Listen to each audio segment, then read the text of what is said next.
IL টি-20তে wicket পেয়েই চলেছেন Mustafizur Rahman. IL টি-20 লিগে প্রথম 6 ম্যাচে উইকেট পাওয়া বাংলাদেশের বাঁহাতি পেসার আজ সপ্তম ম্যাচে পেয়েছেন 3টি উইকেট।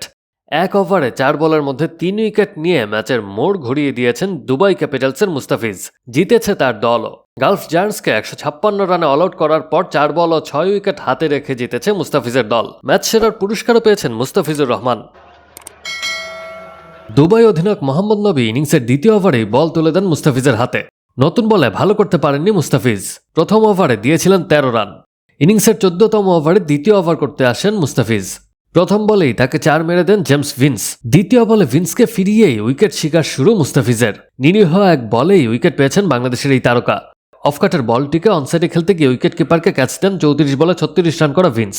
মুস্তাফিজের আরেকটি অফকাটার রক্ষণাত্মকভাবে খেলতে গিয়ে ইনসাইডে এজ হয়ে বোল্ড হয়ে যান 26 বলে 43 রান করা আফগান ব্যাটসম্যান ওমর জাই। মুস্তাফিজ তার পরের উইকেটটি পেয়েছেন অসাধারণ এক ডেলিভারিতে। লেগ স্টাম্পের বাইরে পড়া বলটি ডানহাতি শন ডিকসনের ব্যাটের বাইরের কানা পেরিয়ে বেল ফেলে দেয়। পরের বলটা এলবিডব্লিউর আবেদন করেন মুস্তাফিজ, তবে সেই বলে আর উইকেট পাননি তিনি।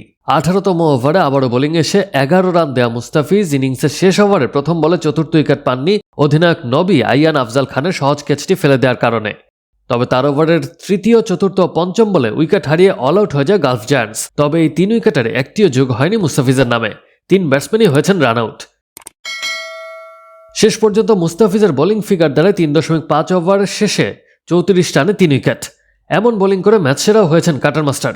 7 ম্যাচে মুস্তাফিজের উইকেট এখন 14টি।